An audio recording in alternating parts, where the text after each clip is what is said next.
Hey everybody, it's a surprise live stream from the Ramcheck Aviation podcast. Honored to be your narrator for today's events. And this is the final flight ceremony at Travis Air Force Base, California for the KC-10 extender. Aaron's here too. Say, hey brother. Yo, what's up? Excalibur. And to celebrate the legendary history of the mighty KC-10A extender, the world's most capable aerial refueling tanker. Allow me a moment to set the historical context for today's celebration. In the aftermath of the Vietnam War and in response to Operation Grass in 1973, the United States identified a shortfall in aerial refueling capability. Got a nice view, KC-10 there, and a the Air Force C-5. Advanced Tanker Cargo Aircraft Program, pitting the greatest aircraft of the day against one another to determine which would become America's next great tanker. The Douglas model DC-10 emerged as the undisputed champion. The KC-10 first flew in 1980. How's the audio sound in your headphones, brother? Good. We could go just a little louder if you wouldn't mind. And the rest, as they say, is history. The KC-10 is capable of carrying a staggering Was that your phone? 356,000 pounds of fuel to the point of need. Throughout her history, she has operated with consistent reliability, flying at unmatched high speeds, delivering her much-needed fuel in both friendly and hostile skies. From her debut, the KC-10 extender has provided the United States the capability to rapidly project American and Allied air power anywhere in the world. Ladies and gentlemen, it is in honor of her unwavering fighting spirit that we gather here today. And though today we are gathered at Travis Air Force Base to celebrate the final flight of the KC-10, we must recognize that these magnificent aircraft have served across the entire United States and well beyond. Originally, the aircraft served under the famed Strategic Air Command. They debuted proudly in their instantly recognizable blue and white paint scheme, adorned by the famous sack shield and banner. Later, they flew in the striking Shamu camouflage paint scheme, inspiring friends and intimidating enemies everywhere they went. They flew from Barksdale Air Force Base, Louisiana, March Air Force Base, California, and Seymour Johnson Air Force Base, North Carolina. They deployed far and wide, deep into the Pacific, bridging the Atlantic, and serving in combat and contingency missions around the world as early as 1983. In the early 1990s, she was reassigned to Air Mobility Command. Her paint was changed to its modern air superiority gray, and she moved to her final home bases, McGuire Air Force Base, New Jersey, and Travis Air Force Base, California. Here, she would serve with both her active duty and reservist squadrons, operating meritoriously around the world when America needed her the most. Everywhere she went, she was loved by her crews and those who supported her. In October 1983, she launched for Operation Urgent Fury in Grenada. In 1986, she fearlessly led a strike package of F-111s against Libya for El Dorado Canyon. She flew against Noriega in Just Cause in 1989 and launched in force to protect Saudi Arabia with Desert Shield in 1990. In 91, she valiantly served in Desert Storm, fueling all manner of joint and coalition partners as they liberated Kuwait and remained to enforce the life-saving no-fly zones that protected the airspace over post-war Iraq. She flew in 1995 over Bosnia in Operation Deliberate Force, and again in 99 with Operation Allied Force. In the wake of 9/11, she launched on the initial waves of Operation Enduring Freedom, prosecuting America's case against Al-Qaeda and the Taliban regime with tremendous effectiveness and precision. She flew again against Libya in Odyssey Dawn and Unified Protector. She continued her service in Iraq with Iraqi Freedom, New Dawn, and the Global War on Terror. Her service continued to present day, where she meritoriously served through Operation Inherent Resolve and Operation Allies Refuge. And throughout all of these missions, she persistently linked the continents, escorting fighter aircraft across the vast oceans, maintaining a steady rotation of fresh forces around the world. In June 2023, Joint Base McGuire-Dix Lakehurst retired their final KC-10, tail number 84-0188, leaving Travis Air Force Base as the last remaining home of the legendary KC-10 extender. Today, ladies and gentlemen, we gather to close that legacy.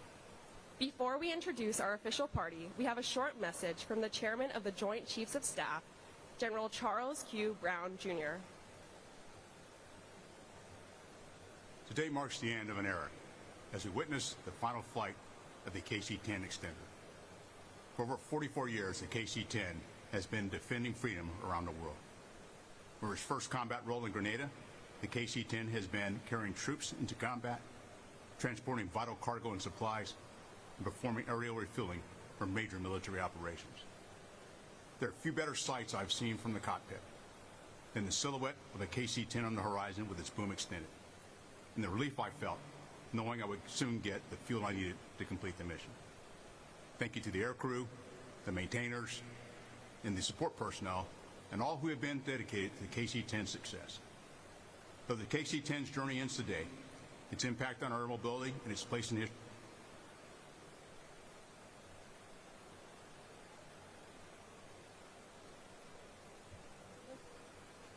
Thank you, General Brown, for that message and taking a moment to reflect on the mighty KC-10A. Ladies and gentlemen, please stand for the arrival of our official party and remain standing for the singing of the national anthem by U.S. Air Force Band of the Golden West vocalists, Staff Sergeant Alicia Cancel, and the Invocation by Chaplain Philip Smith.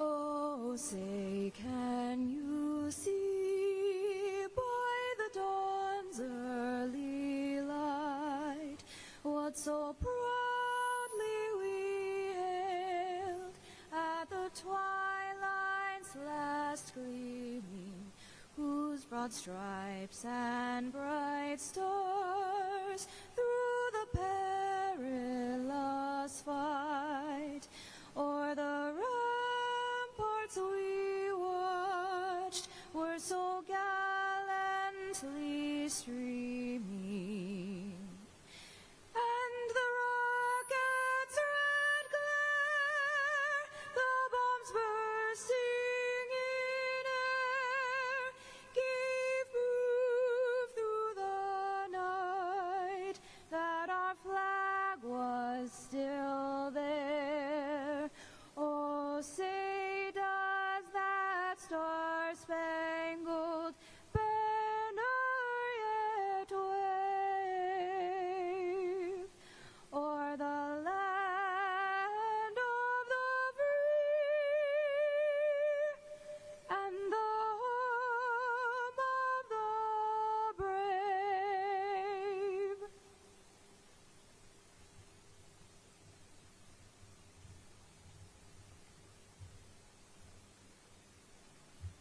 If you would please join me in prayer. Lord, we are here today to honor and remember the life and service of our beloved KC-10 extender.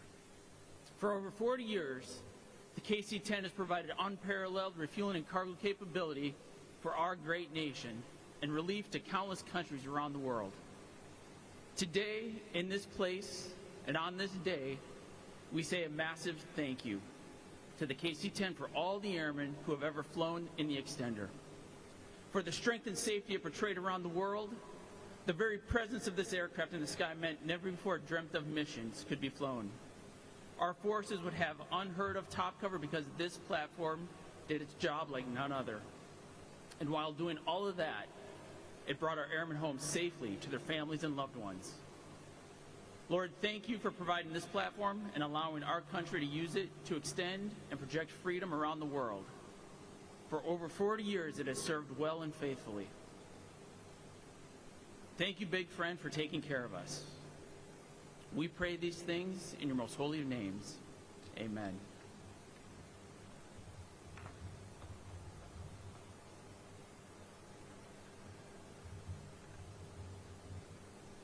Thank you, Sergeant Cancel and Chaplain Smith. Ladies and gentlemen, please be seated.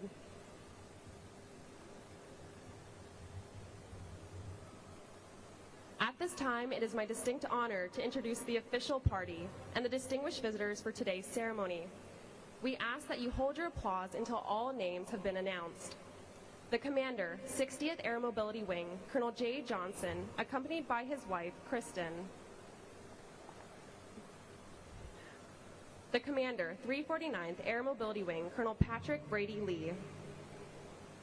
The Commander, Air Mobility Command, General Johnny LaMontagne.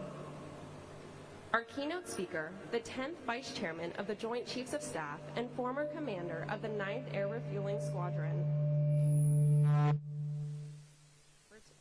Retired Air Force General Paul Selva, accompanied by his wife, Ricky.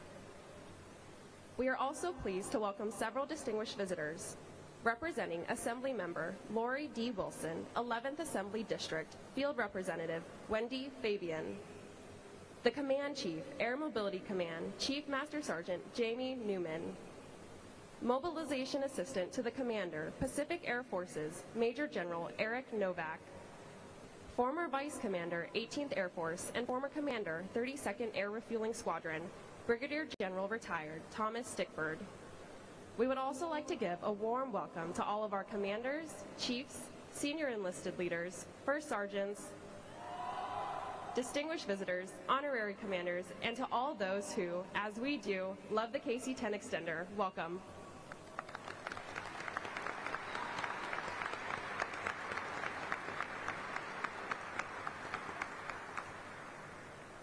Today marks the official end to KC-10 operations for the United States Air Force. As we bring the storied history of the KC-10 to a close, we recognize the accomplishments of the airmen that flew her, those who maintained her, and those who provided support in countless other ways. We also pause to recognize the last KC-10 still in active service out of the 60 originally delivered. Ladies and gentlemen, parked before you today, in all of her glory, representing the last of the extenders, KC-10A, tail number 79-1948.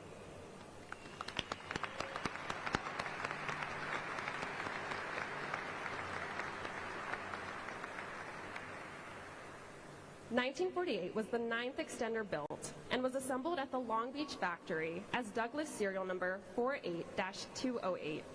She was first delivered to the United States Air Force at March Air Force Base near Riverside, California. She was presented in her magnificent blue and white paint scheme and proudly wore the image of a knight astride a charging dragon above the inscription Excalibur. Though her paint scheme has evolved, her steadfast reliability remains the stuff of legend. This aircraft has been involved in nearly every single United States conflict and operation since her debut. She's refueled Tomcats and Skyhawks, Eagles and Vipers. She's topped off everything from Phantoms and Raptors to Intruders and Prowlers. She has flown a total of 36,824.9 flight hours, supporting worldwide missions in 6 out of the 7 continents around the world.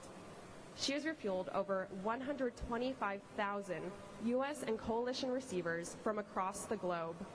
Excalibur and the members who flew, maintained, and supported her are testaments to our Air Force's passion for service. To Excalibur, we say, job well done, fly safe today, and rest easy. Thank you for returning our airmen home to their loved ones every single time. And to those who breathe life into this machine each and every day, I congratulate you. You have completed a legendary chapter in American air power history with courage, bravery, and style. This nation owes you a debt of gratitude that can never be repaid. Now, ladies and gentlemen, before we crank the engines on Excalibur for the final time, please help me welcome to the stage the commander of the 60th Air Mobility Wing, Colonel Jay Johnson.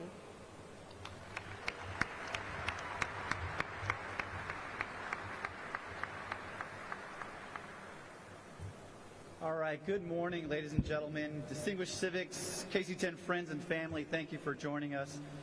It's an honor to have mobility royalty with us here, and General and Mrs. Selva, thank you so much for taking the time to be here with us today, and to welcome our new AMC Commander, General Lamontagne. Sir, appreciate you taking the time to be here. Colonel Brady Lee, thanks for being a fantastic partner representing the 349th and the Rainbow team that we have here at Travis Air Force Base to help us honor the KC-10. Before I begin, I'd like to publicly recognize a couple of folks. Lieutenant Colonel Andy Baer, who's been behind a lot of this over the last couple of days and months in planning. He's done a fantastic job. And Captain Phil Sangpet Surapan, who's been behind this ceremony that you're sitting in right now. And then Chief Master Sergeant McCoy for the time, energy, and passion they have put in to making sure that we see Big Sexy off right and have a world-class event. So thank you to all of them.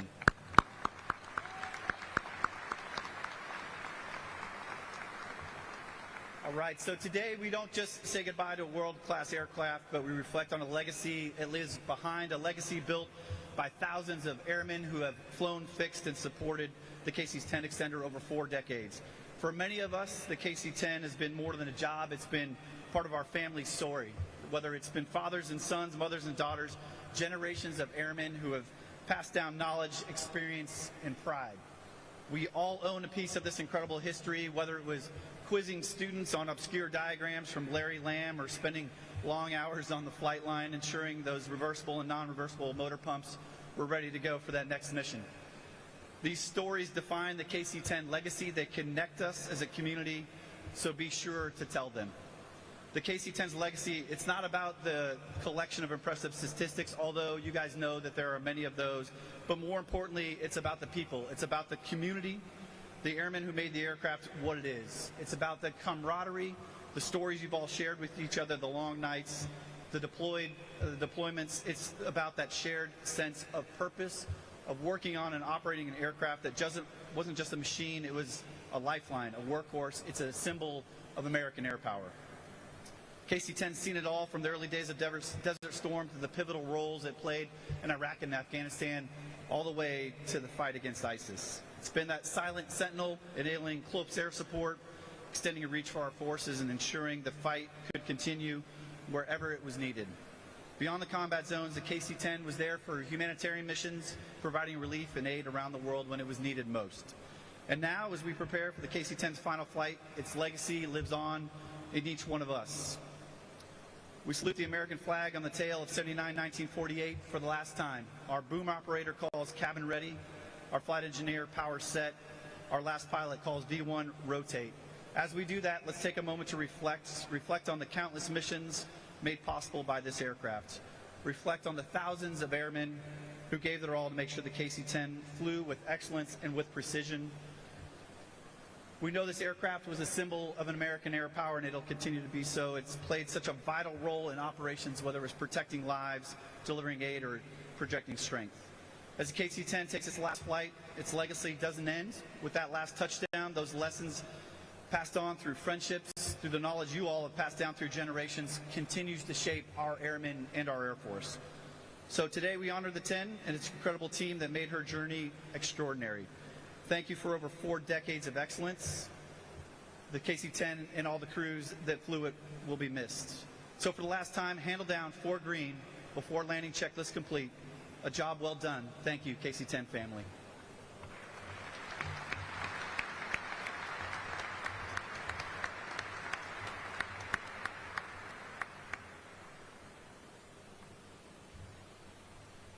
For decades, the KC-10 has taken to the skies to provide in-flight refueling, a vital capability that delivers global reach for America and is the linchpin to joint combat projection. From its initial days as Strategic Air Command through today, the KC-10 has linked the continents and guaranteed our promise of American air power anytime, anywhere. Even when Excalibur heads over the horizon today, the KC-10's accomplishments will never fade. But we can never forget, it was not the metal who is the people. Generations of crews, maintainers, and support airmen gave their blood, sweat, and tears to build the aircraft's legacy that we honor today. Thank you to all of the Total Force Airmen who have served alongside the KC-10 honorably during peacetime and contingency operations around the globe. Your legacy will endure.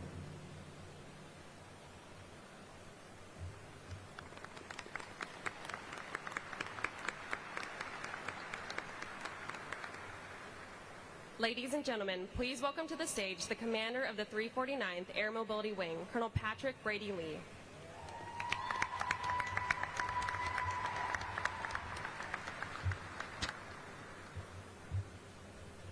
Good morning, ladies and gentlemen.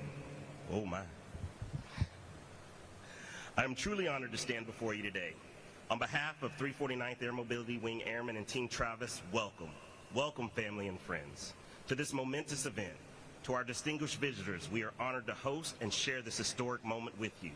To the Total Force team that engineered and executed this spectacular event, job well done.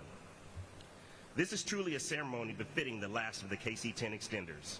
As a former maintainer and occasional pilot, I'm always mindful of every set of hands that touches the amazing aircraft we use to secure and defend our nation. The steady hands of citizen airmen and active duty alike who expertly maintained, supported, and flew on each aircraft with the sole purpose of keeping our nation free. The KC-10 has long and storied history, with Air Force Reserve citizen airmen being a part of that story and that legacy from the very beginning. Even today, our final flight crew is comprised of Total Force airmen, continuing to highlight our collective sense of purpose and the seamless integration of Team Travis Airmen in the execution of our mission. Before the KC-10 takes flight for the last time and for its final mission, we'd like to share a short video clip from Major General Durham, the commander of 4th Air Force Reserve Command. General Durham, sir, over to you. So I want to thank you for this opportunity to addressing the audience here for this ceremony commemorating the service of the KC-10 for the last 43 years. It's been a great platform, and it's been a great airplane for the Air Force Reserve to operate since we got our first airplane and the Reserve Associate Unit with the 78 at Barksdale in late 1981. We've been flying the airplane since then. I can tell you as an operator flying the C-17, there's nothing quite like pulling up behind a KC-10 in the middle of the night and having those underbelly lights come on, and your whole world just got better all at once. So thank you again to all the airmen, the operators, the maintainers, the supply chain technicians, everyone that made the KC-10 extender the aircraft and the airframe that it has been for the last 43 years.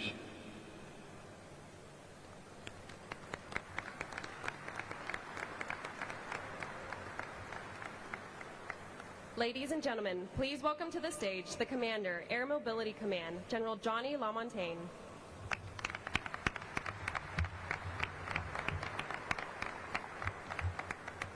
Thank you very much, and good morning, Team Travis. It is great to be with you here today. I want to thank Colonel J.J. Johnson, Colonel Brady Lee for the 60th Air Mobility and 349th Air Mobility Wings, respectively, for hosting this event. It is absolutely the right thing to do to celebrate that airplane and to celebrate you. I'd also like to thank and recognize General and Mrs. Silva for making the trip here. It is greatly appreciated. JJ, you could not have picked a better keynote speaker for this event. More on that as we go. I'd also like to thank and recognize some Air Force and AMC civic leaders that are here today. Miss Sandy Person, Dr. Sheila McCabe, thank you very much for what you do for our service as well as for our command. It's greatly appreciated. And to all the generals, commanders, leaders, thank you for being here today. We are really here to celebrate you and your predecessors as well as that beautiful airplane. And I know what you're thinking. Who let that former KC-135 pilot on this stage? He has never flown a KC-10. Who put him on that stage? Who let him be here? It's Colonel J.J. Johnson. He's the one to blame. But make no mistake, I know how it works, right? We often talk about, from a capability standpoint, the tanker fleet in KC-135 equivalents. And we're looking forward to bringing the KC-46 online here. You can see that fleet out there today. But make no mistake, there's a huge difference between a KC-135 and a KC-10. I know it, and you know it. There are tankers, and then there are KC-10s.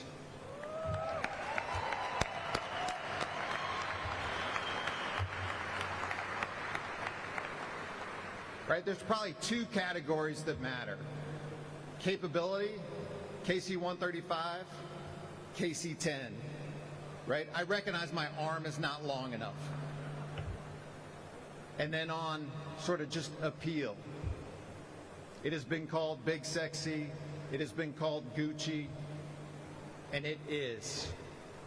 KC-135, KC-10.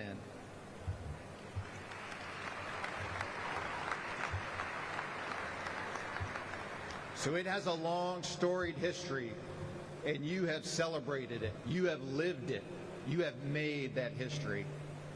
And some of that history, there's some parallels between the history of that beautiful airplane and General Selva's history in and around that airplane. That airplane first flight was in 1980. General Selva's first day in our Air Force was 1980. First flight in the inventory, 1981. First flight as a pilot with wings on his chest, 1981. There's some divergence and convergence there, and we'll come back to that as we go. But it got off to a quick start. Operation Urgent Fury in Grenada, 1983. And then there was El Dorado Canyon. We needed a whole lot of KC-10s to take a formation of F-111s all the way around the European peninsula because we couldn't get the diplomatic clearances. Only the KC-10, its crews, maintainers, and support personnel could have pulled that off. And if you want to hear some first-hand accounts of that, talk to General Selva. Also, Just Cause in Panama, 1989. And of course, going into Kuwait, Desert Shield, 1990, Desert Storm in 91, and then Operation Northern Watch, Southern Watch that came after that. Right? That began a 33-year persistent combat deployment of that airplane and of this team. And when I say team, the team is bigger than Travis. Right? Those airplanes were at March. They're at Barksdale. They're at Seymour Johnson and McGuire too. And a lot of you flew them at Al Dhafra, at Prince Sultan, and many other deployed locations around the world. Indicative of what that airplane and this team can do, some of those first missions in Desert Shield involved 4 KC-10s taken off from the United States, flying all the way to Saudi Arabia direct with 24 F-15Cs, bringing them to Saudi Arabia. Those 24 C models also had 8 missiles apiece, 4 Sparrows, 4 Sidewinders, which meant a whole lot of drag, and they needed a whole lot of gas. Ladies and gentlemen, there's only one airplane and one team that can make stuff like that happen. That was back on the 7th of August, 1990, the very early days of that persistent 33-year combat history sustained over time. For good measure, the team did it again the next day to bring another 24 F-15s out there. It'll be pretty cool to see 2 F-15Cs on 79 1948's wing later on this morning. And of course, the team kept delivering time and time again. After that, it was Allied Force with Kosovo, and then obviously the days of 9/11 in 2001, Operation Enduring Freedom, Iraqi Freedom. This team and this airplane has been there and done that. And it continued after that. Operations Allied Refuge, bringing a lot of our Afghan friends home just a couple of years ago. And then the final flight coming back from that 33-year mission was basically a year ago this week. On the 5th of October 2023, the KC-10s finally returned from the Middle East. Ladies and gentlemen, your chests should be really high. You've got some really broad shoulders. You have made magic happen with your predecessors for the last 44 years. But I'm pretty confident you don't want to hear it from me. You want to hear it from somebody that has been there and done that in the KC-10. You want to hear it from somebody that was the 722nd OSS commander at March, who was the 9th Air Refueling Squadron commander right here at Travis, the 60th Operations Group commander right here at Travis, went on to be a wing commander at McCord, commander of the Tanker Airlift Control Center, commander of Air Mobility Command, commander of United States Transportation Command, and then the 10th vice chairman of the Joint Chiefs of Staff, number 2 in our military of more than 3 million strong. Ladies and gentlemen, there is no one better qualified to give this keynote address than General Paul Selva, United States Air Force, retired.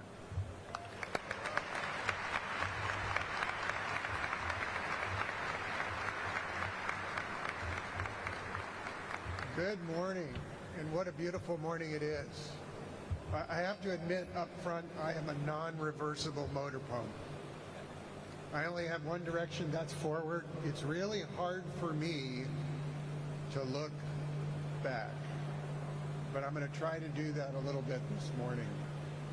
And first I want to say thank you to all of you for being here, to our distinguished visitors, to our community leaders who have been beside Travis since my first day here, and to all of you who have given that machine life.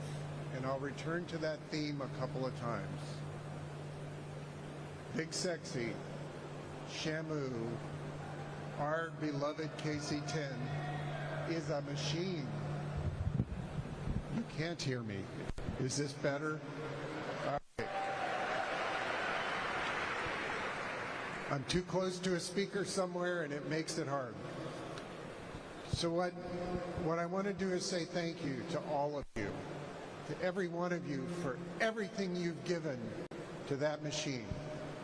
Whether you are a maintainer, an operator, or a member of the support team that makes it possible for us to fly the airplane, you made the reputation that is the KC-10. I was here at Travis. In trouble. I was here at Travis when the first KC-10 arrived from March Air Force Base. The 9th Air Refueling Squadron that day numbered 30 people, 2 crews, and about 20 maintainers. And on that day we doubled in size and continued to double about every 2 weeks until we numbered over 600. A month after we formed the squadron, we had 5 airplanes.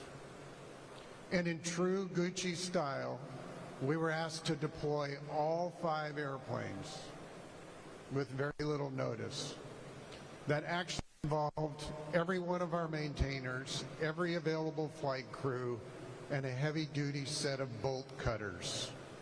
Because on that day, our Combs representative, who I love like a brother, was water skiing at Lake Berryessa. And we didn't have the time to ask permission to draw parts out of the supply bins. So we cut the lock, borrowed the parts, and the next morning handed him a multi-page list of the things we had taken. And in true style, for the KC-10 team, he said, I have some work to do to correct my inventory. I hope everybody is safe. That is emblematic of all of you. I learned early on a short saying, we are KC-10 flight crew, there ain't nothing we can't do. And that's really, we are the KC-10 community, and there's nothing we can't do, and you have proved it over and over and over again. We have worked miracles with that machine. Operators have taken risks and done things that people would not believe they would try. Maintainers have figured out ways to keep our reliability rate in the high 80s and low 90s for a 30-plus-year-old airplane. You are magnificent, and you should be very proud.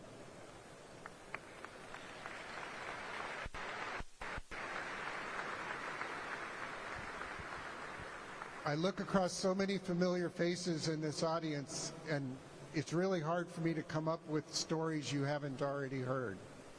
So I did an archaeological dig in my house, and I found my logbook. And I'm going to give you 3 stories out of my logbook. One involves 1948. I know for a fact that the first day I flew that airplane was on the 2nd of December, 1992. My crew and I flew her on what we then called the Saudi Channel. We flew from March to Travis to Dover to Ramstein to Riyadh to Dhahran, spent the night in Ramstein and Dhahran, turned around and reversed it. We left on the 2nd of December. We landed back at Travis on the 8th of December. Code 1. Code 1. 6 days, 40 hours of flying, not a single write-up. I'll tell you, my happy place is actually in the left seat of Big Sexy, hanging off of the boom of another airplane.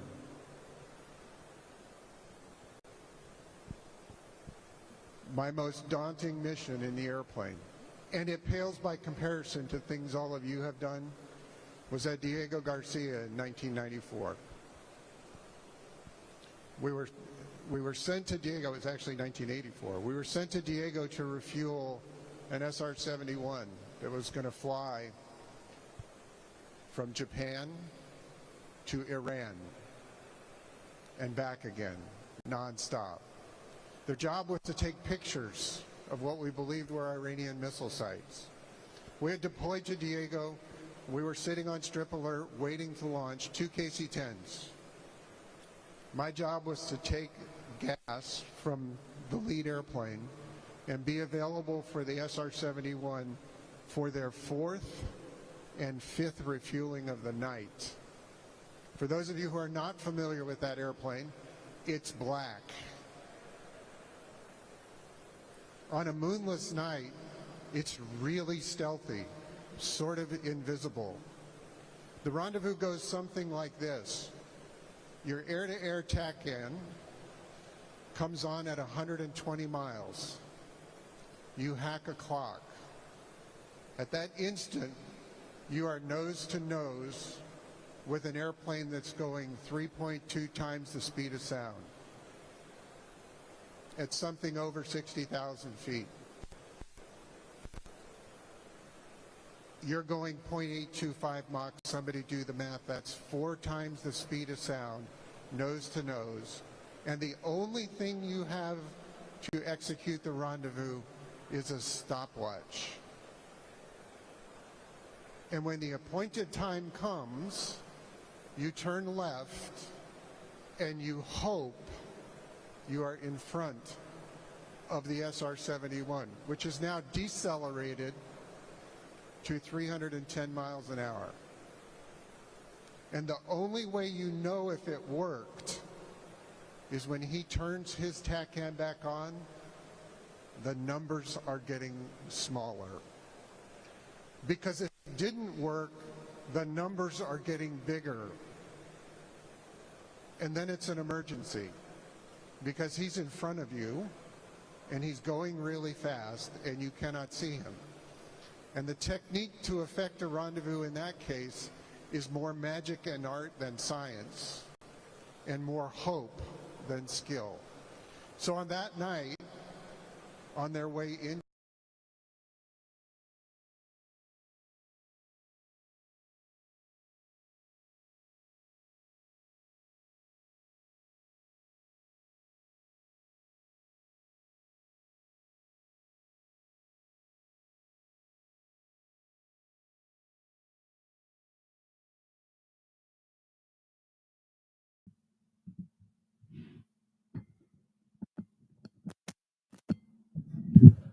Looks like, can you hear me, brother? You're muted. There you go. Stand by. Unmuted you right there. I guess we're having some stream technical difficulties. Yeah, it's on their end. Let Kinda me see if I can get this. Maybe refresh the stream or something. Yeah, stand by. Hey, everybody. Thank you for watching our live coverage of the farewell ceremony for the KC-10 extender. It looks like we've got it back. On their way in. Or maybe not. We're working on it. There we go. So on that night, on their way in. Oh, dear Lord. While you're working on that, we'll go for a couple of comments. Michael Tyndall says, just saw Billy Black. You have any idea what that means, brother? I don't. Stand by. I'm still working the live stream. That's okay. We've got Nate 17 stuck in class, wishing I could head to Long Beach right now. Long live Big Sexy. So on that night, on their way in. Dang, I don't know what's going on with their live stream, but crazy. I mean, you're coming through just fine. Yeah, we've got good signal. We've got good internet. So it's not just us. Everybody who's watching this is seeing this right now. Stick with us. I'm sure they'll work through they better work through it because the departure is actually in 13 minutes. So on that night, on their way in.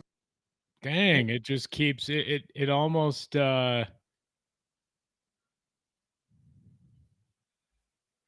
Yeah, that's bizarre. James Zapin Jr., who is in Tucson right now, 12:30 local landing approximately in Tucson. Thank you for the update there. We've got Maximiliano. Happy to have been able to see the KC-10 on her last flight to Santiago, Chile back in April. Awesome. Flippy the Fish says hi. Hi, Flippy the Fish. Right back at you. Thanks for watching. I'm gonna try to get this thing to work and bring it back up. So give me a minute. Sounds good. Sky King from YouTube says, sad day. Happy to see so many friends. Agreed, my friend. Thank you for watching. Andres Castillo, don't let this distract you from the facts that jet fuel doesn't melt gorillas. Haram, but was an inside job. Okay. Thank you very much for that. And Sky King says, Gucci boys and gals making memories. Absolutely. Long live Big Sexy. I love that comment. And again, stick with us. We're working on getting the live stream back. They're having some issues on their end. Hopefully we can get back on there live so we can catch the departures. What's our status, brother? How we looking? Still working on it. Still working on it. Okay, cool. Yeah, stand by. All right. Let's see here. And then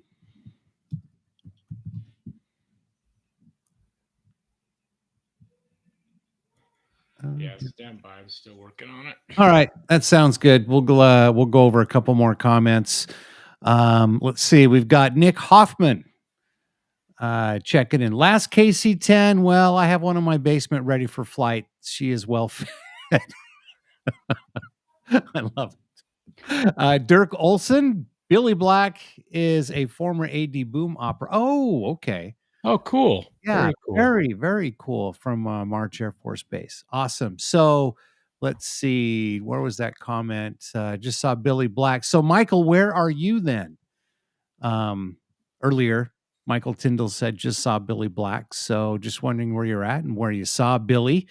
Nate 17 never got to see an extender fly or take pics of her. Aaron, do you have? Oh, by the way, I wanted to show you guys this. Earlier, they were talking about when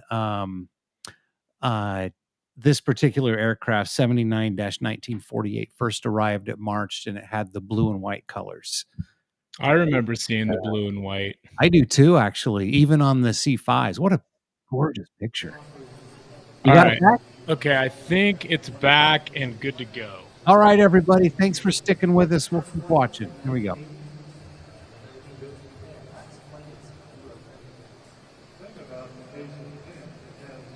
It's like they're having some audio issues still, but Of course. anyway, at least the stream looks good again. Hey, the Air Force is about flying airplanes, not putting together video production. Right? That's right. And KC-10, what an iconic aircraft. I mean, the DC-10, KC-10, always been one of my most favorite airframes. Absolutely. And we're only talking over this because you really can't hear their audio right now. Right. Excuse me. But when I was in the 151st Air Refueling Group. What's that? Oh, disregard. Go ahead. Oh, okay. Sounds like they're getting closer. It almost sounds like they got the engines running now. Yep, sure does. Or at least the APU. But when I was in the 151st Air Refueling Group, I was a crew chief on the KC-135 and actually got to go up on a refueling mission where we refueled, when we mid-air refueled a KC-10 extended. Cool. Very cool. Pretty exciting. God, that's a beautiful airplane.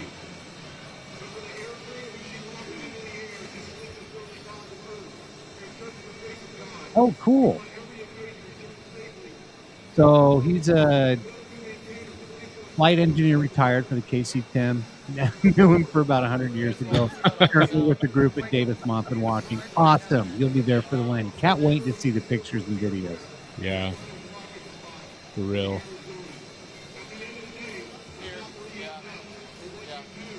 Wow.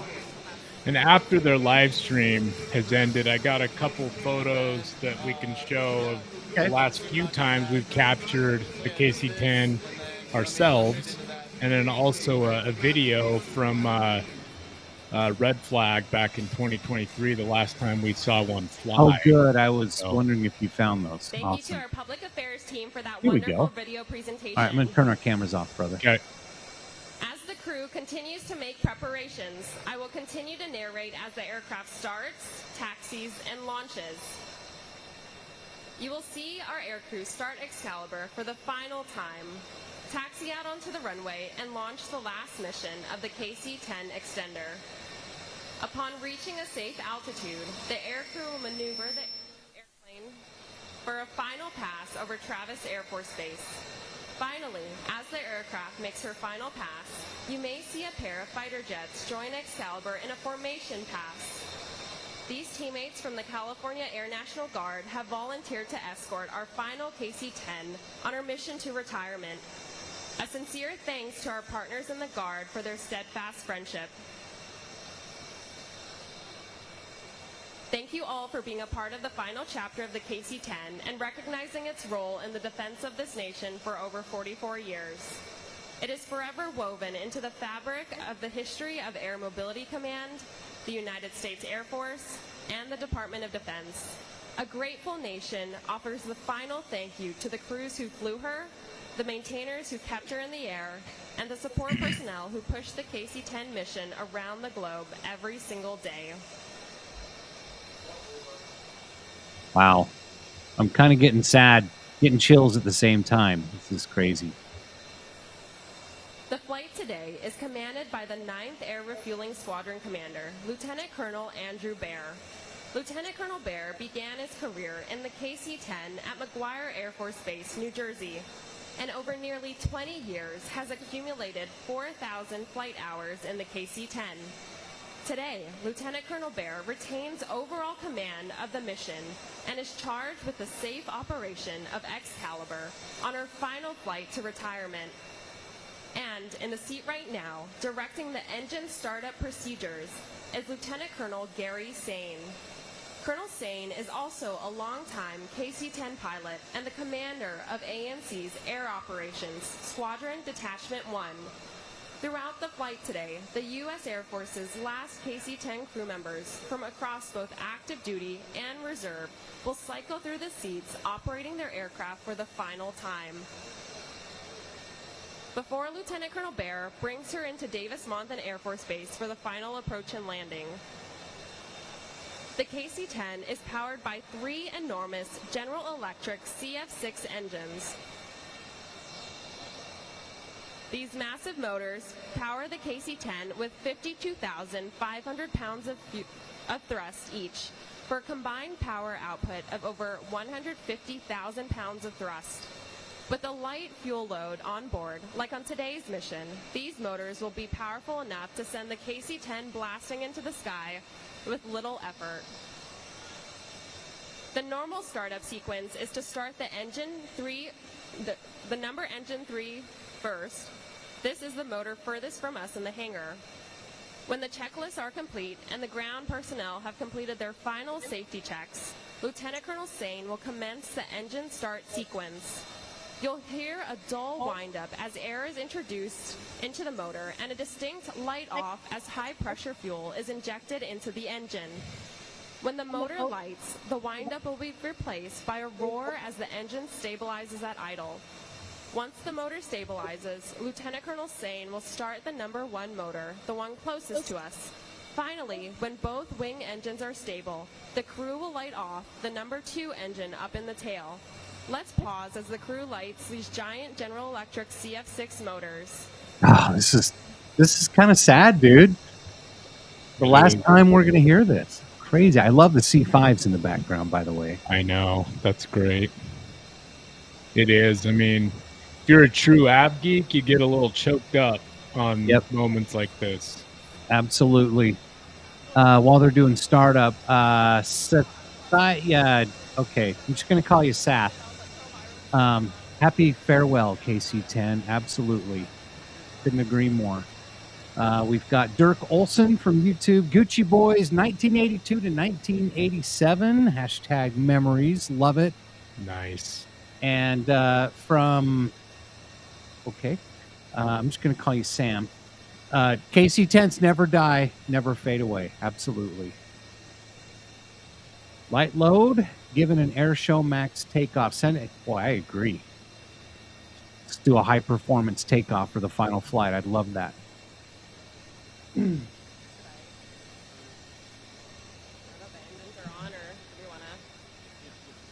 And while we're waiting on that, thank you everybody for watching. KC-10 is flying under the call sign Gucci 10. This will be the aircraft's radio call sign throughout its entire mission. And speaking of mission, let's talk about the route of flight.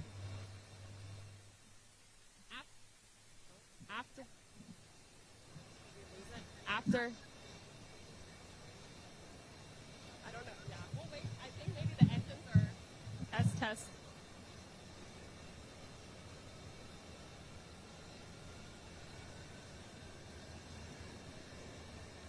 Here comes startup. I can hear it.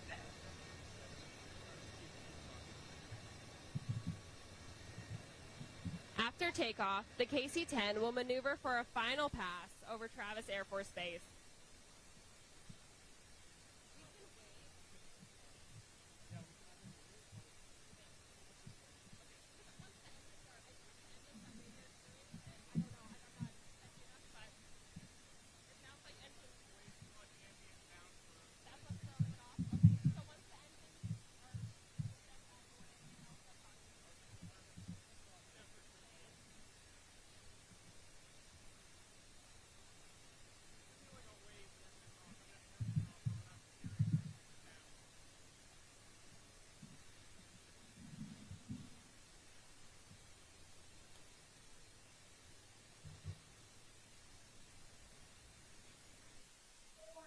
All right, sorry, I've got some fatherly duties going on this morning. No problem. I'm just trying to find Gucci 10 on Flight Radar, and I can't find it yet. So.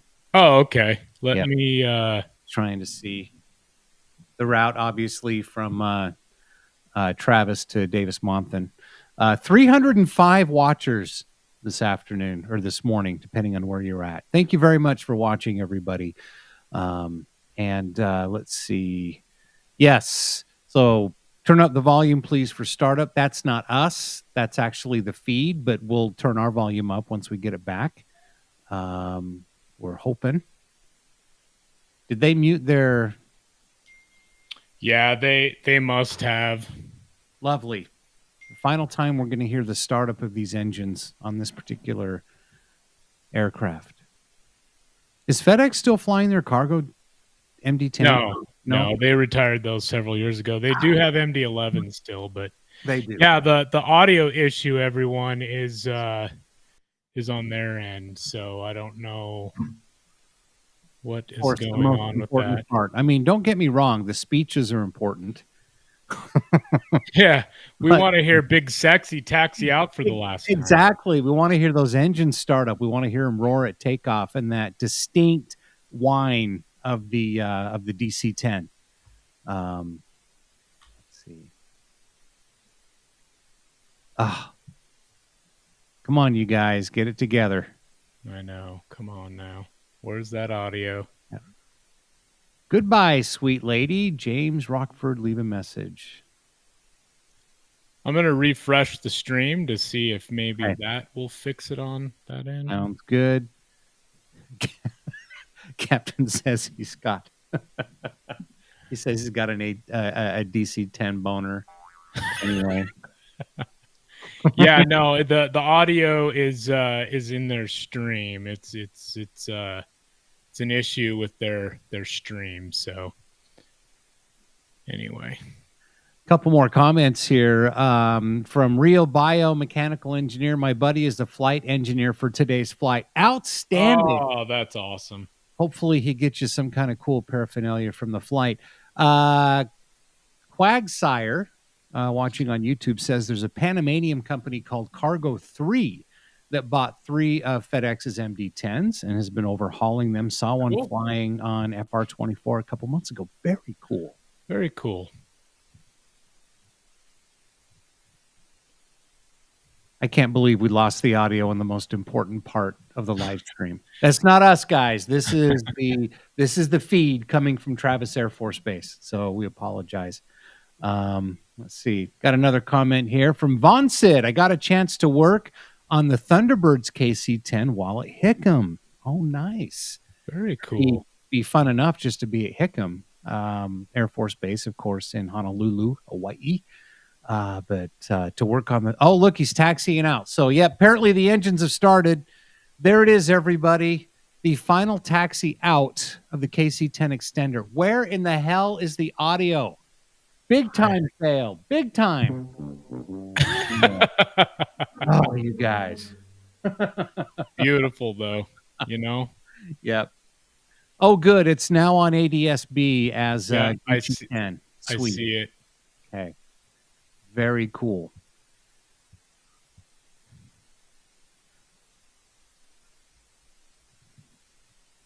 Let's see.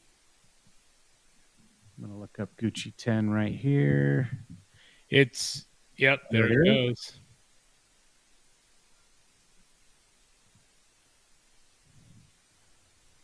Here, I'll just, I'll go to this really quick just so everybody can see this. Okay. Oh, sounds like... What, is the audio back? Yep. So here's ADSB Gucci 10. Look at that beauty. There she is. And I love it that they've actually updated their aircraft silhouettes. Yeah. Yep. So did you say the audio's back? Yeah, so I'm going to switch back. Okay. Stand by. Perfect. All right. While we're working on that, Michael Tyndall, Sarah Silva Galvin will then turn southbound and make a run down the coast, soaring over Half Moon Bay, Santa Cruz, Monterey, and the Big Sur coastline. As the aircraft approaches the greater Los Angeles region, she'll maneuver to make a turn inland, passing directly overhead the Long Beach Airport, her original home and place of assembly. Gucci 10 will then track eastbound across See all the Joshua Tree National Park KC-46 towards Pegasus Phoenix, tails in the Arizona, background. before I know. making a turn southeast for Tucson. I love the Upon 767, reaching but the there's Tucson nothing metro like area, the Lieutenant Colonel DC-10 Barron will silhouette. check in with the Nothing local like Big controllers Sexy. and align the aircraft for her final approach into Davis-Monthan Air Force Base, the final resting place for Excalibur, where she will join 55 of her sisters in long-term storage. Well, there's a Pegasus. Yep. Oh, that's just, it's And cool to feel, but it's sad at the same time. That video right there got the Pegasus, which is the new generation, and then you see the KC-10 taxi off screen. That kind of says it all. It's crazy to me that they're retiring the KC-10 before the KC-135. I know, right? You know, it just, I don't know. Yeah. Well, I mean, the we're gonna be- 135 is, it's smaller. They can, I Right. I don't know. I mean, I don't know all the ins and outs on why they decided to do that. I would imagine the KC-10 does cost quite a bit more to maintain and operate, just because it is a heavy tri-jet. But I don't know. I mean, the 135 is a quad jet, but it is much smaller. But Well, and the KC-10 does have the unique capability to actually extract fuel from another aircraft, or on board, or whatever the term is. Yeah, right. Suck it out of the other airplane. Right. Let's see. Michael Tyndall says, "Oh, there goes the audio again." They keep saying Big Sexy is going away. What the fuck? I'm right here. I love it. Leo Stiles, it was a privilege to work at McDonnell Douglas in Long Beach. Hurts to see all of our birds retiring. I hear you. Our father would be sad at the same time as well. He worked for McDonnell Douglas years and years ago in Long Beach. Our dad, Ron, who we lost a couple of years ago, actually worked for McDonnell Douglas when they were building the DC-8 Super 63. Mm-hmm. So that was kind of a cool thing. But, yeah. Captain, as an A320-321 airline captain, I'm sad we live in a world of 737s. Exactly. three holers and four holers. Yeah, I know. Love it. Great comments. And Quagsire, Boeing probably doesn't want to keep making parts for a McDonnell Douglas plane. Well, that's you're not wrong. Oh, I hope they get the audio back. Do you think they even realize it? Yeah, I mean, somebody call somebody at Travis and tell them, hey. I know they needed to have a mic on camera out by the runway, but that that's how it goes. I mean, at least we're able to witness it and see it. Right, exactly. Got a comment coming in from Jeremy Strange. I never got to fly on Big Sexy during my Air Force career, but I get the chance to walk through one at Riot this year. So sad to see her go. Definitely. DM is packed with AZ spotters right now. Hey, Viper Images. What's up, dude? Good to see you.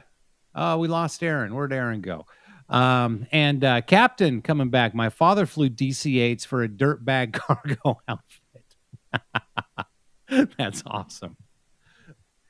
I can name a few dirtbag cargo outfits that I've had friends work for over the years. Sure, we could probably say the same one. So for those of you just joining us, of course, they just had a long ceremony for aircraft 79-1948, aka Excalibur, or their call sign Gucci 10, which is on ADSB if you want to track it. Taxiing out right now, the final departure from Travis Air Force Base of the KC-10 extender. And we did have audio, but then we lost it. And I did have Aaron, but I lost him. So anyway, thanks everybody for watching today, this historic event. We're glad to be a part of it, and we're glad that we could bring it to you here at the Ramp Check Aviation Podcast. And don't forget, our live stream is live. every Wednesday night Mountain Time, right here on X, Facebook, YouTube. We're also on Rumble, and sometimes Instagram Live when we can make it work. We sure appreciate you guys watching the Ramp Check Aviation podcast once again every Wednesday night, 7 p.m. Looks like we got audio back maybe. From G3R Jammer, KC-135, just like Buff, refuses to die purely out of spite. Totally agree. I think the re-engineing of the KC-135s years ago bought him extra life. We've got NASCAR Crazy 1854. Happy to have seen the beautiful bird. I'll miss her. At least I have one in my basement. I love it. Is this it? Wow.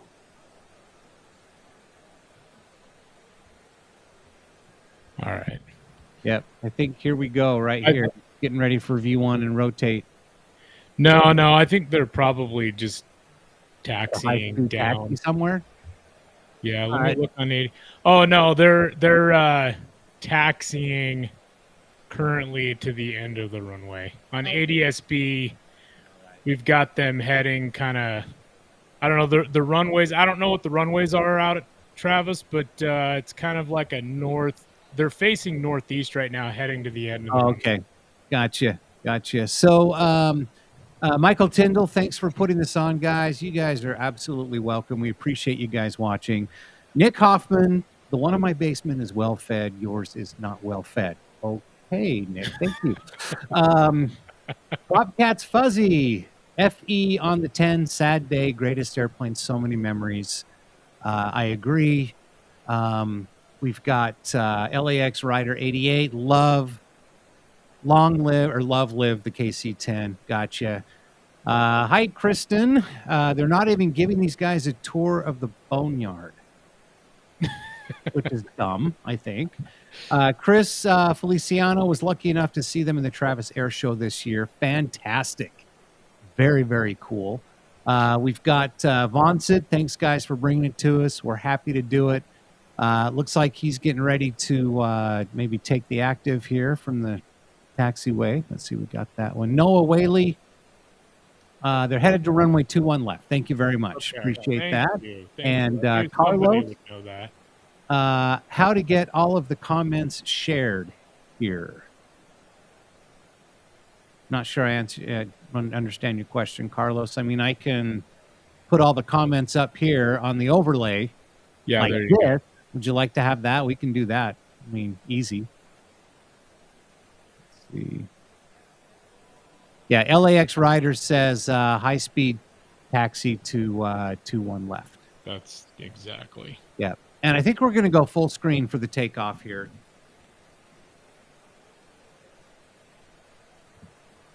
$414 watchers right now. Hey, while you guys are here, whether you're watching us on X or on YouTube, please click that follow button or subscribe. Subscribing obviously is free on YouTube. We've got a lot of great content. You can check out our live tab, which gives you all of our live streams we've done since we've started doing the video version of the podcast. We've got lots of great coverage of multiple aviation events, red flags, air shows. We've got some really cool video and audio. So head over to our YouTube channel. Yeah, we're just your crazy Av Geek brothers, and there's 3 of us, by the way. The third one is he's at Home Depot apparently. And this was a surprise live stream. We weren't planning on doing this, but we wanted to bring it to you guys. And so if you want to catch all 3 of us together, all 3 of our ugly faces, of course, you can go check us out on all of our live streams. And again, like I said, we do the live stream every Wednesday night, 7 p.m. Mountain Time, right here on basically your favorite streaming service. A couple more comments while we're waiting for departure. Goodbye, KC-10 from Nick Hoffman. Yep, thank you very much. T. Campbell, won't be max performance takeoff. They'll climb the F-15 and be out of sight too quick. Yeah, and hey, T. Campbell, we got your X messages, and we'll reply to you after the live stream. Oh, cool. Okay, awesome. They call him Big Floppa. R.I.P. KC-10. KC-10's never dead as long as it's in your heart. Oh, there you go. But I know what you mean. It's a sad day for sure. NASCAR Crazy 1854, Godspeed, KC-10. Carlos, please do so. Thank you. Yep, we can do that after the departure if you like. Just put those up there. Rude Moss, it's a shame they're going away. Nice plane. Tomorrow we have the farewell to the F-16, so it'll be a difficult week. Where are you watching, Rude? I'm guessing I'm probably over in the Netherlands. Yeah, that's what I'm guessing. And we're gonna have the takeoff checklist completed. Okay. At that point, ladies and gentlemen, Gucci 10 will push up her motors for the final time, give me setting history chills. into motion and commencing her takeoff run. Let's pause to watch. Cleared for takeoff. Okay, here we go.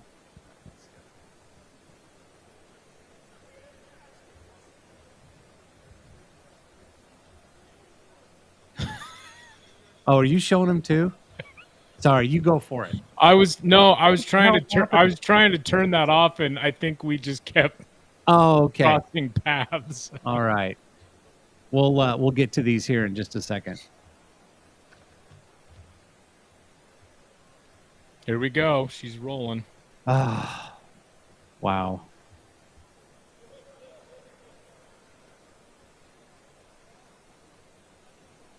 There it is, the final rotate and takeoff for the KC-10 extender. This particular aircraft, 79-1948 Excalibur.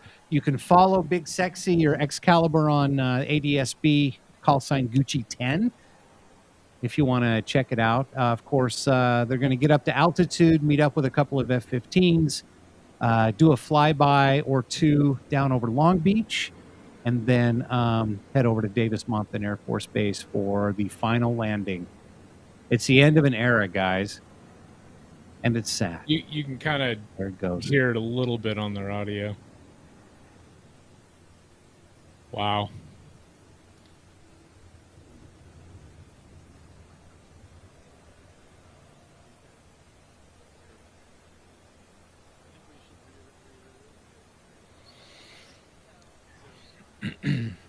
Go over a couple of comments here.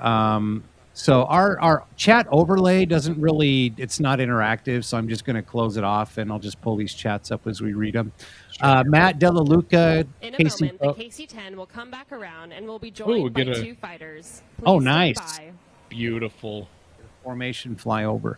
Matt Delaluca, KC-10 flight engineer at McGuire from 05 to 2010. Great jet and memories. Love it, man. Thanks for sharing.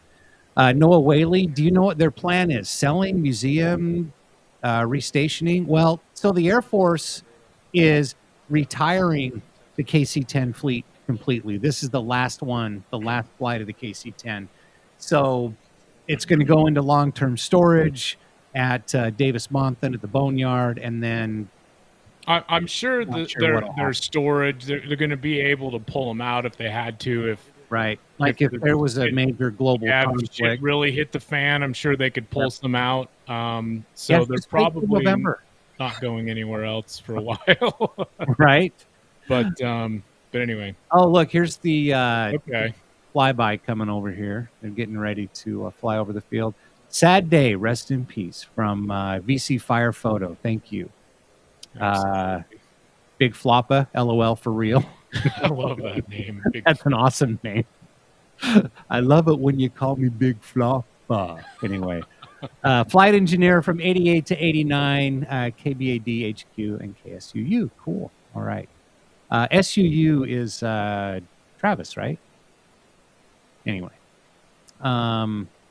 Let's see. This is kind of interesting. I was looking on ADSB, and at Travis, there's a Navy E6 Mercury showing up on ADSB as call sign Roto52. So that's interesting. Those E6 Mercuries are kind of cool and unique. Yes, they are.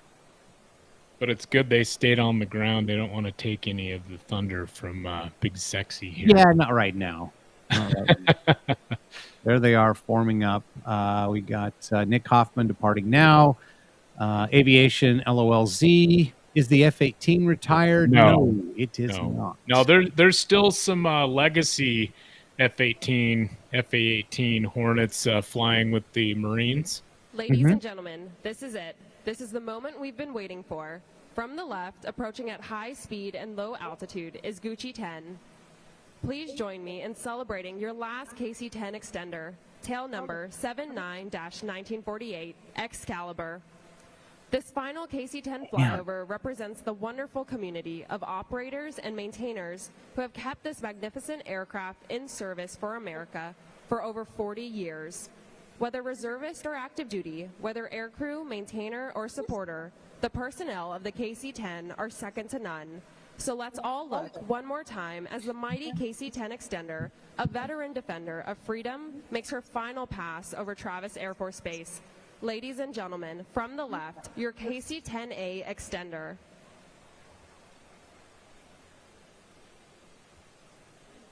Gee, is that me on the camera?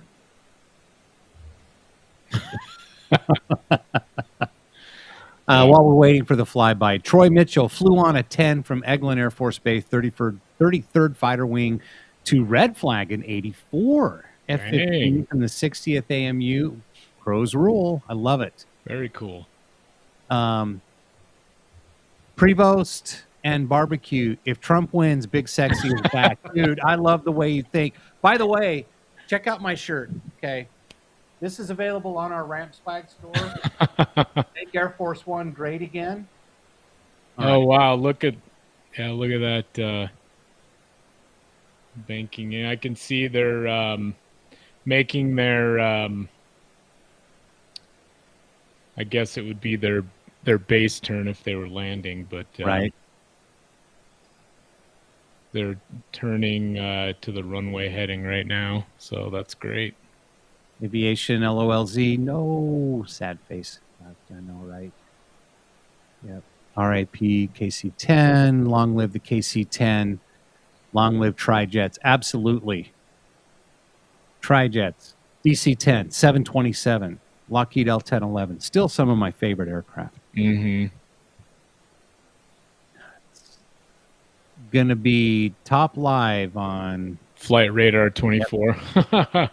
Yeah, a lot of people are going to be following it. Oh, yeah. So Quagsire says they're going to overfly the runway at 500 feet. Hell yeah. Oh, yep. Chaos. How long will it take him to get to Long Beach? What, roughly an hour, I'm guessing. Yeah, not too long of a flight. Yep. All right. They are about runway heading now, according to ADSB. WR Song, didn't realize it was the last time I would step inside last year at Flight of Festival in Long Beach. We'll be waiting at Long Beach for the flyover. Awesome. Very cool. See some of those pictures.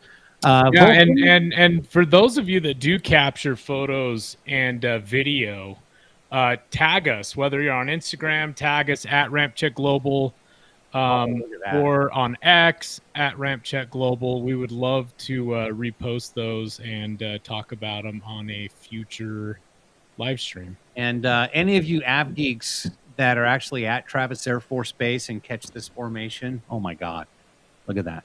I know, look at that. Beautiful. It's pretty awesome. Yeah, Roodmos, the Netherlands. Yep, that's what we thought. So, can I buy one? I would love one. Oh, look at that. Wow. Beautiful.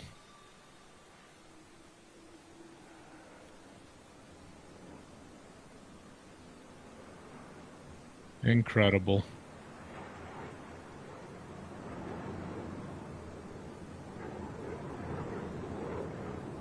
Kind of brings a tear to me eye. Not gonna lie. Yeah, that's amazing. Wow. How fitting too, you know, you got a pair of Eagles, you know, McDonnell Douglas, air power at its finest right there. Yep. I don't think that was accidental. I hope it wasn't. If it was, that's great. LAX Rider 88, they're being replaced by the KC-46 Pegasus. Yes, sir. Nick Hoffman, you can see the fighters on the Gentlemen, thank ADSB. you all for being a part of the story of the KC-10 and recognizing its role in the defense of this nation for over 44 years. This jet and her associated personnel are forever woven into the fabric of history. Thank you to the crews who flew her, the maintainers who fixed her, and the support personnel who kept the mission moving. This concludes our ceremony. Thank you for your support, and thank you for visiting us here at Travis Air Force Base. Please drive safely. Wow. All right. Seems to be coverage of the event. Let's go through a few more chats here. Thanks for sticking with us, everybody. Let's see. Kilowatt Aviation. This is the second to last DC-10 operator. Now it's just Tanker 10. Okay. That's right. Big Floppa had an E6 flyover yesterday out of Pax River. Very cool. Cool. Nick Hoffman, Omega is the only operator now. They own 2 DC-10s. Yeah, the KDC-10s. Right. Right. Sorry, I missed that. F-15 fitting. First collaboration was at Seymour Johnson. Seymour Johnson, thank you. Big Sexy and the F-15E squadron there. We got Long Live Tanker 10 and Omega KDC-10. That's right. I've got pictures of the Omega KDC-10, by the way, from one of my visits to Victorville. I'll have to see if I can find those. T. Campbell, second to none, the motto for the 2nd Air Refueling Squadron. Love it. Second Cams Pro Supper. Bernal Alexander, it was missed, gone too soon. Yes, I agree. It will be missed, excuse me. Yeah. RIP Big Sexy from 772 _aviation. Very sad from Duffy. Bernal Alexander, 2 cams. Trijets will live forever, 772 aviation. Yep. Man, I'm just trying to fly through all these comments. Yeah, we'll get through some comments. And I've got a couple photos. Chat while you're doing that. So I'll pull up ADSB, see where they're at. Yes. Andrew Acosta said, any idea if they're passing through March? I don't believe so. I think that you can probably look at their flight plan on your local ADSB, and that should be able to tell you what their flight plan is. But as far as I know, they're going straight down to Long Beach and then to Davis-Monthan. Yeah.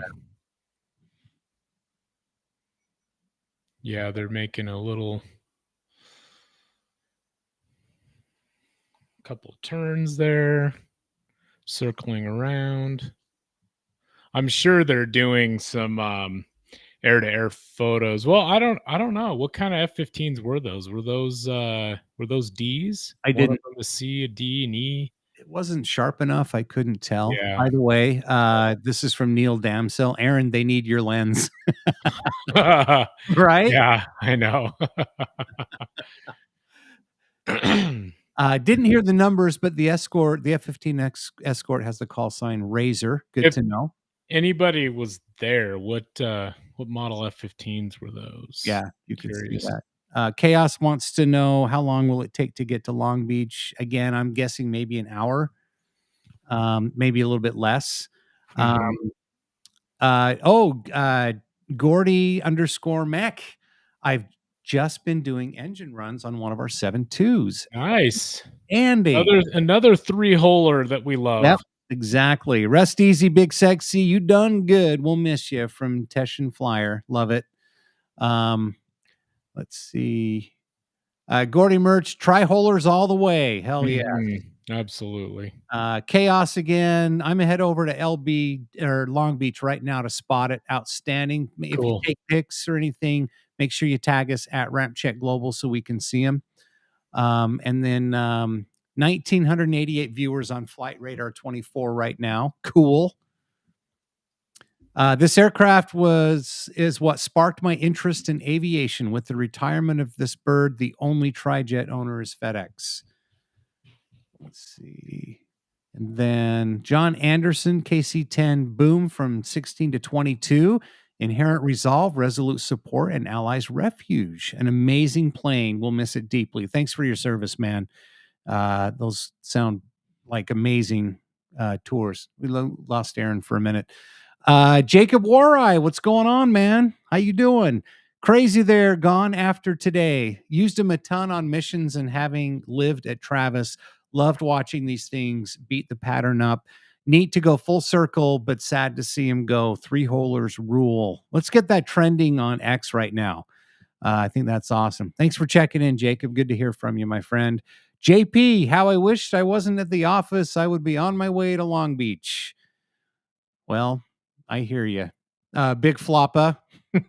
I'm not crying. You're crying. That's perfect. I love it. Maddie M, never seen a spotting stream from Travis Air Force Base before. Well, we weren't actually there, but we were glad to bring it to you. We like to stream wherever we can. And thanks for joining us. Texas Av Geek. Yep, we agree with you, my friend. Man, it's sad. Marco, I worked at McDonnell Douglas in Long Beach and remember the KC-10. Very cool. See Justice, perhaps a couple of the USAF-10s will become firefighting aircraft in the new... well, good Lord, if California keeps lighting up, they're going to need them. I totally agree. Andrew Acosta, hey guys, just tuned in. Any idea if they're passing through March? I don't believe so. Like I said, just check the ADSB. You should be able to see the flight plan. We're kind of following them right now. Yeah, they are northbound right now. Oh, maybe they are going towards March. Where is March? March is Riverside, isn't it? Yeah, I think March is south of where they're at, because I know Travis is right outside of Oakland, Sacramento. Yeah, outside of Sacramento, San Oakland, Francisco, Napa. Yep, exactly. They're heading north right now. They're probably doing some photo shoots, I would guess. Yeah. Stephen Webster, this last flight, now later watch on TV, last Oakland A's game, should have had this lined up with a... the A's are moving to Vegas. What they should have done, actually, in my opinion, is they should have done the final flight during Pacific Air Show, which happens not this weekend, but next weekend. Yeah. First weekend in October. Well, what they actually should have done is just not retired the fucking airplane. Yeah, that's just in my opinion. Sorry. I had to drop an F-bomb there. Pernell Alexander, as a maintainer, I received some of the first KC-10s from Long Beach. Very cool. Beautiful. Steven, we already got that one. And just to echo your sentiment, Aaron, Daniel Pimentel agrees. They should go. KC-10 do a flyby. Yep, exactly. Yeah. Used to live near Final Runway 06 at McGuire Air Force Base. I used to see them almost every day. Now I'll probably never see one again. Yep. So speaking, I'm going to pull this up right here. That was one of the final photos that we got of Big Sexy. That was coming in from McGuire. Yep, from McGuire. That was red flag. I think 23-2 is when we caught that one. Yeah, I think it was too. Yeah, a couple images. It was nice to see that day with some nice puffy clouds. Oh yeah, some contrast. Sometimes in Ellis you don't get contrast like that, but you really don't. And gosh, just didn't realize. Yeah, it was going to be one of the final times that we would see. Actually, that was the last time I've seen a KC-10 fly. Yeah. I saw one come in at Hill after that one time. Mm-hmm. So here's my actual final shot that I ever got of a KC-10 right here on the ramp at Hill Air Force Base. Nice. Yeah, good looking jet, man. There's no question as to why everyone calls it Big Sexy. Right. Or Gucci. Gucci. My wife loves Gucci, so I can totally get that. Absolutely. Do you have that video that we caught? I do. So I've got the by the way, they're starting to make their turn south. Yeah, there they are. See on the ADSB there. Here, let me kind of center it a little bit. Just While so you're doing that, let me get a couple of quick comments in. Okay. Nick Hoffman, I believe F-15Es, but uncertain. Jeez, I can't talk. Yeah. I love it when you call me Big Flop.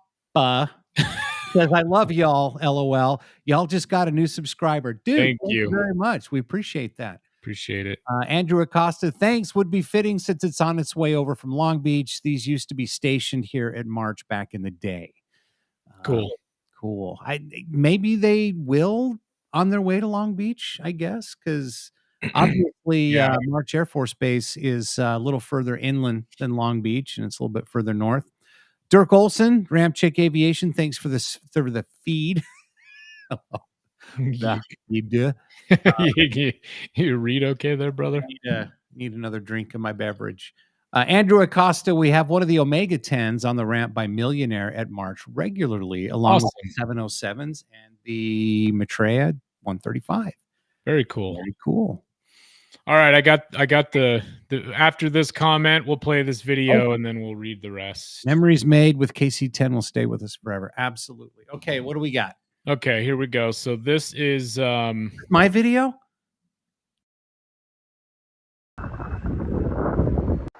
Hold on. By the way, for those of you spotters that have been down to Red Flag, you'll see the infamous Cheyenne Avenue street sign. Yeah, no doubt. Let's see. Stand by.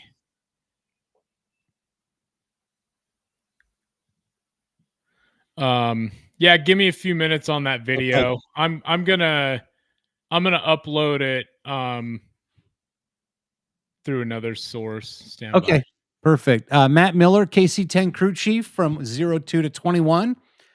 Both Travis and McGuire. I got to send the first KC-10 6036 to the Boneyard. Sand days. Oh, yes, indeed.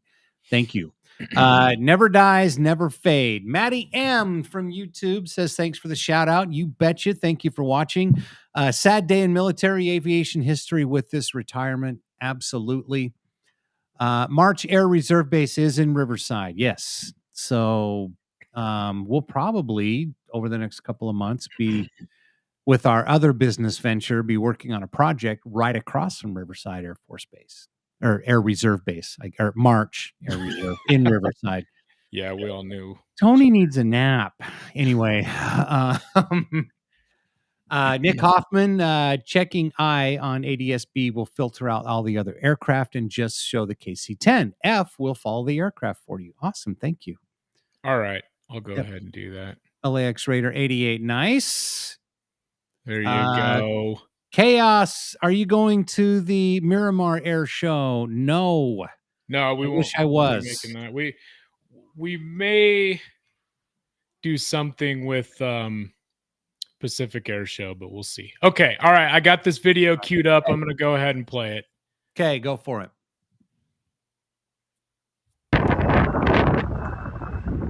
There it is, Cheyenne Avenue. I planned that, by the way. Hey, can you turn down the volume on that a little bit, brother? Yeah. Be careful. Disregard. I got it. Okay. So obviously we're on Cheyenne right outside of Nellis. But that was the last time we got Big Sexy on video right there. Yep. That was it. Super windy day. If I recall that day, we got 3 simultaneous bone launches that day too, if you remember. Yeah, we did. And Here, I'll play it one more time. This arrival was unexpected, if you remember. Yeah. We just kind of found out by accident. Yeah, we were looking off in the distance and we're like, oh shit, look at that. KC-10. You hear that guy in the background say, careful.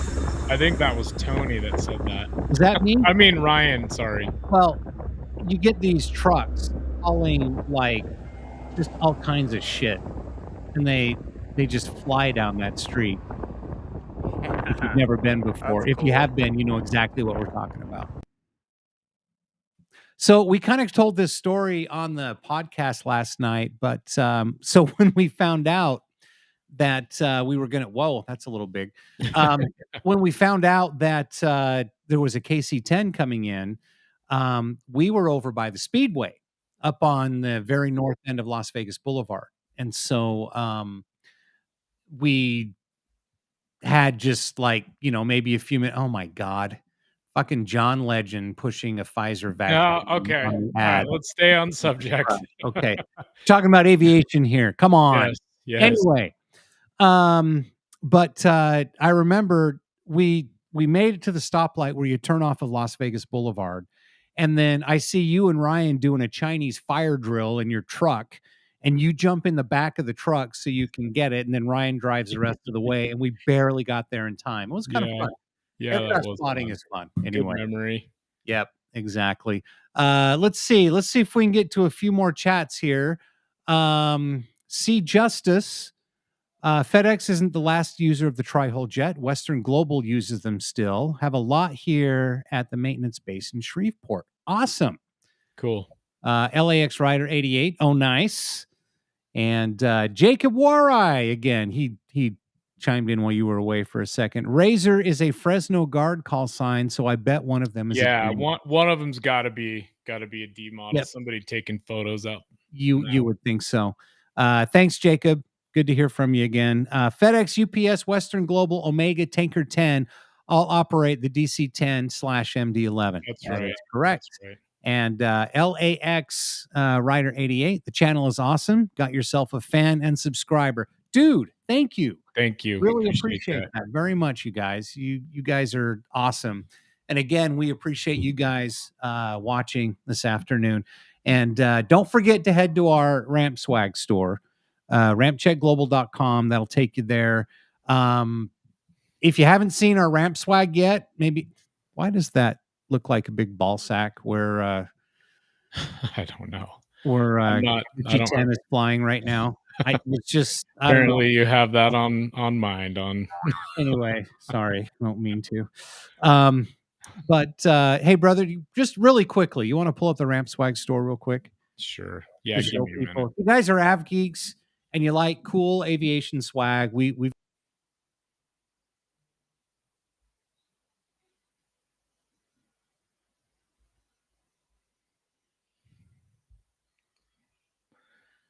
Is your audio still up, brother?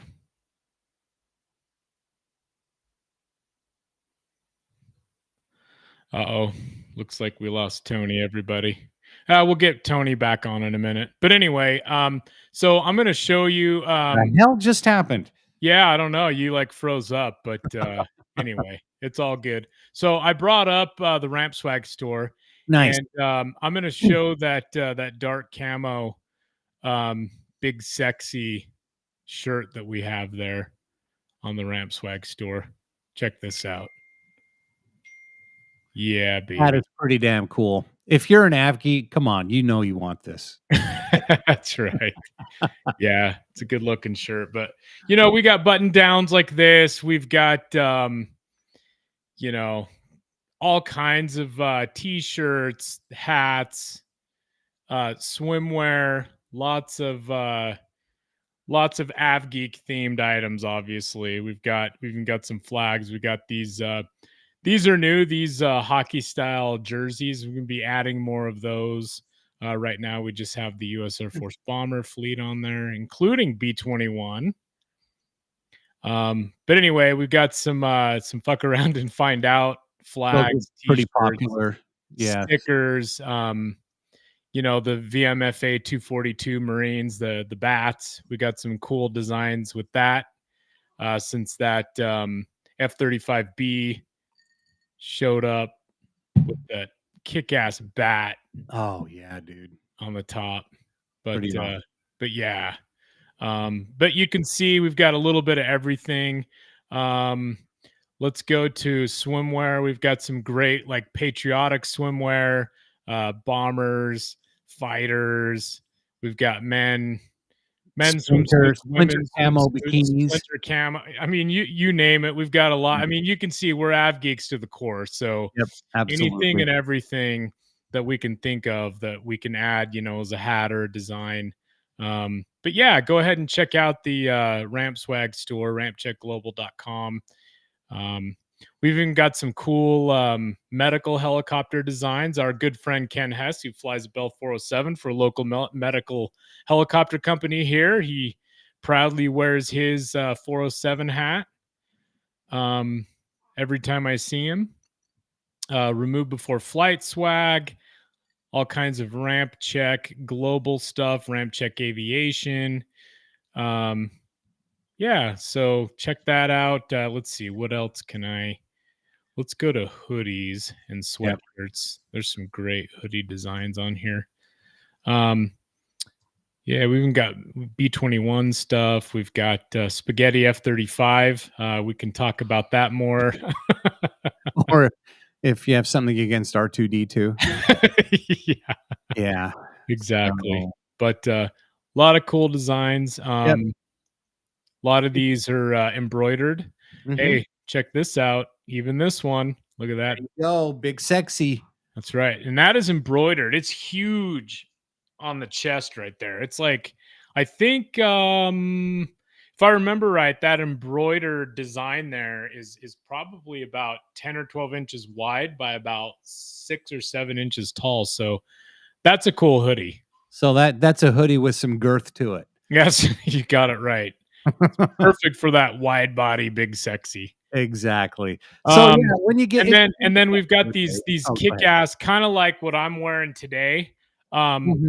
These are kick-ass. This is the Legacy 65th Aggressors, that Splinter camo paint scheme with the F-15Cs on there, and then we also have the with the new F-35. Yep. This is a good looking hoodie. Some of the 64th Aggressors might be going away. So yeah, I think they're mostly going to keep the 64th stuff, and then here's a 706. Yeah, we can talk. Speaking of 64th, there's a Wraith hoodie. So, but anyway. Nice. So yeah, head over to our Ramp Swag. Not Sean Connery talking. The Ramp Swag store, and head over, check out some of our stuff when you got some time. Got a lot of really good stuff. So anyway, Lisa Denali, Bethany Anderson. Choose a name. I'm just kidding. Yeehaw in the KC-10 farewells. Thank you for the chat. Thanks for watching. At 55,000 being tracked now, and Lisa also says tracking her too. Sweet. Yeah. So here's the updated track over the ocean, I'm sure, for some great photos. And then looks like get their feet dry here in a minute. Yep. Why don't you scroll up a little bit so we can see? I mean the other way. Sorry. This way? Yeah. And then over a little bit. So yeah, so they've got a little ways still. But yeah. Let's see. Maddie 088, there's an E6B near where the KC-10 took off. Yeah, we saw that earlier, right? Yep. Right. Yeah, we were talking about that. That's right. We were. That's very cool. And let's hope that just stays on the ground and doesn't depart quickly. Yeah, I didn't know this about E6B Mercury, but apparently it has an antenna that unspools like a mile or two behind the aircraft. Kind of like a submarine, how they tow their sonar. Yeah. Cool. And that's actually pretty cool. It's probably basically to keep communication with submarines and Navy ships, right? During wartime or during some kind of crisis, and that antenna, I guess, is to allow that to happen. I'm guessing that's on the pre-arrival checklist. Yeah, right. Yeah, they would touch down and it would be to the nearest neighborhood to adjacent. There's just this runway. Lisa Denali, Bethany Anderson coming from Alaska, watching live, tracking her. LOL. Awesome. Thank you. Very and cool. Maddie 088, it did already take off. Well, the E6B. We're fucked. No, I'm just kidding. My gosh. They just call it the Doomsday. Anyway, she's Lisa's in Alaska. Very cool. Thank you. Nice. And Chaos, I was told the KC-10 is going to stay at 13,000 feet instead of doing touch and goes at Long Beach. Is that true? Ooh, I don't know. I haven't heard that. I don't would know guess that he's going to stay as high as 13,000 feet. well, instead of doing touch and go, I don't think the plan was to do touch and goes at Long Beach. I think they were just going to do some low approaches. Yep, exactly. I think they were going to do a couple. Exactly. Yeah. So, yeah, I don't think they're going to stay super high. But I had not heard of any touch and goes either. Mike Reeves, hey man, that rear antenna is wild. You'll see them doing corkscrews off the coast. Oh, wow. That's cool. Yeah, that is cool. Yeah. Got notified from FR24 about this flight. Fly high, KC-10. Yes, indeed. We love you. We love you. All right. They're kind of mirroring the coast there on their flight south to Long Beach. Yep. Hey, everybody who's watching, thank you again for watching this this special live stream. Of course, the farewell ceremony and departure of the final KC-10 extender from Travis Air Force Base in California. Excalibur aircraft 79-1948. Call sign Gucci 10 if you want to follow them on the ADSB as they do flyover of Long Beach and then the final landing point at Davis-Monthan Air Force Base, of course, in Tucson, Arizona. We appreciate you watching. If you're new to the channel, if you've never seen us before, we do a live stream every Wednesday night, 7 p.m. Mountain Time. All we do is we talk about most Wednesdays. Well, most Wednesdays, yeah. Asterisk. Yeah, anyway. But every Wednesday, mostly, Wednesday night, Mountain Time, right here on X, YouTube, Facebook, Rumble, wherever you get your favorite live streams. We do ask, though, go over to our YouTube channel. Please subscribe and check out our YouTube page. We got a lot of great content. If you check out the live tab, you can get all of our past video podcasts since we started doing those. And then you can see a lot of our content. We do a lot of coverage of air shows, Nellis Air Force Base, Hill Air Force Base, Red Flag, different events. F-35A demo team, U.S. Air Force. They're stationed here at Hill Air Force Base in Utah, where we're at. And we happen to be friends with him. Heck yeah. So, Mock is awesome. The whole team is awesome. Bayo, the former pilot, she's awesome. Bayo's actually going to be flying tankers here soon with the Utah Air National Guard. Won't be KC-10s or 46s, but KC-135 is one of the sexiest jets that still is operational. Yeah, gotta love those 4-engine tankers. Yep, the 4-holers. Yeah, instead of the 3-holers. Exactly. We got another comment from Sat Reaptor. Man, I'm terrible at these screen names. No, that's probably right. Can you guys tell me what the main purpose of this plane from your perspective, obviously? So the KC-10 was obviously an air refueling aircraft for mid-air refueling. I just lost my flip-flop trying to find it.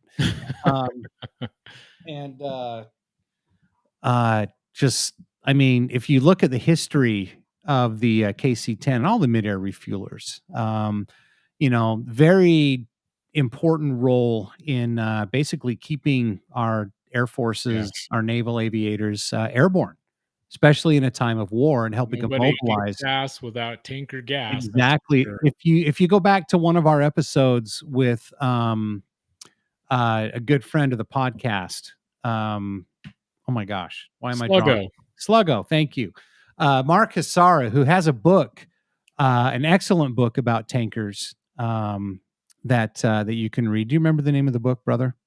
I've got it on my phone. It's called Tanker Pilot. Tanker Pilot, yes. But yes, Lessons from the Cockpit. That's right. It's a great book. Sluggo's awesome. We'll have him on again soon. We've had him on, I think, 3 times already. But if you go back to one of those episodes, he explains from basically beginning to end what a huge role that the airborne aircraft, the KC-135 and the KC-10s played in our mobilization during a lot of the different conflicts in the Middle East over the last 20, 30 years. Yeah, and the KC-10, what was unique about KC-10 is it was the first operational wide body tanker, and it could hold a lot more fuel than the KC-135. It could also receive fuel midair through the It could also, same. that's right, exactly. It could also be tanked as well. And the nice thing about it too is since it was a wide body, it's like a big cargo aircraft too. So it could take pallets, a lot of troops. They could basically either haul cargo or put a bunch of seats in it. So it was extremely versatile. And with the 3 engines, I mean, obviously it's an older design. And so, the 3 engines back in the day was considered the fuel efficient, versus like a quad jet, like a 747, right. Or the 707s, which is what basically the KC-135 is. Plus, it was just, but it was just downright sexy. Yeah, I mean, it's just an amazing design. Held a lot of fuel, a lot of cargo, had really, really long legs. It could fly, longer than a KC-135. Right. And if I believe that could be correct. I mean, I was never a crew member of one. I, never flew one, but yeah, awesome. And the boom operator area was a lot more comfortable.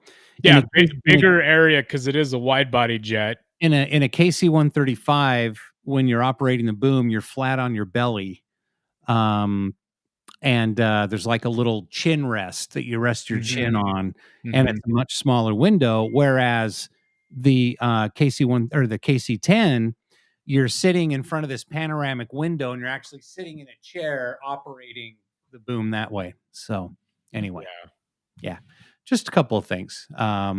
Couple of comments here. I'm thinking we'll probably end the live stream soon. If you want to check out, everything that's going on, just go to the ADSB. You can track. Again, the call sign is Gucci10. We'll get to a couple more comments before we head out. So, thank you so much. Appreciate the answer, lads. Have a good day. Thank you for watching. LAX Rider 88. The mini wide body can climb at 6,000 feet per minute, which obviously is a lot faster than the KC-135. Not many wide bodies. Yes, exactly. And Lisa says, so what's the plan for her, by the way? I mean, are they going to retire her out, utilize her, or museum bound? Well, right now, the plan is just prepping her for long-term storage in the desert at Davis-Monthan. And then, and like Aaron was saying earlier, I would imagine if there was like this huge global conflict that broke out, I'm guessing they would probably pull a few of them out. That's why they don't just immediately scrap them. They store them for a while. And who knows? They could sell them. There could be some firefighting opportunities for them. A lot of different things might happen. But for right now, just storage in the desert. So that's right. That's right. All right. Yeah. So thanks again for everybody watching the live stream. We do appreciate it. We do appreciate all the comments. We love the interaction. This is why we do these live streams and our videos and our aviation coverage. This is our passion. Absolutely. We're, 3 brothers. The third brother wasn't with us today, but, Tony and I, this is what we love to do. We're av geeks to the core. Yep. And, sure. and we support our military. We absolutely love covering the military and the protection that it provides to each and every one of us. But I guess on that note, thanks again, everybody. A couple more comments, and then we'll sign out really quick. Sure. McBurney 252, KC-10 first refueled to be able to do boom drogue operations in the same flight with no additions. Exactly. That is a good point. I did not bring that up. Yep. And Chaos, I've arrived at Long Beach. Thank you guys for streaming this. Really appreciate it. Just earned a new follower. We appreciate it, Chaos, very much. Have a good day. Thank you, guys. We appreciate it. And LAX Rider 88 later, gentlemen. All right, everybody. With that being said, once again, thanks for watching. We're just going to show, I'm going to show our intro It kind of gives everybody who hasn't seen it before kind of an idea of what we do here at Ramp Check Aviation, how we'd love to interact with our viewers and whatnot. And then we'll just sign off after that. What do you say, brother? Okay. Sounds good. All right. Good to see you, brother. Thanks for watching, everybody. We'll see you.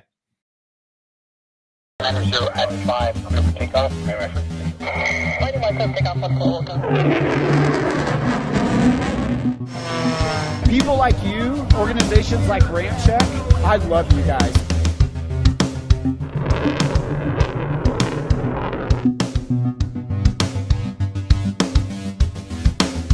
You are clear for takeoff runway 21 left. Winds are calm. Stand by for the retrans on uniform. It's showtime.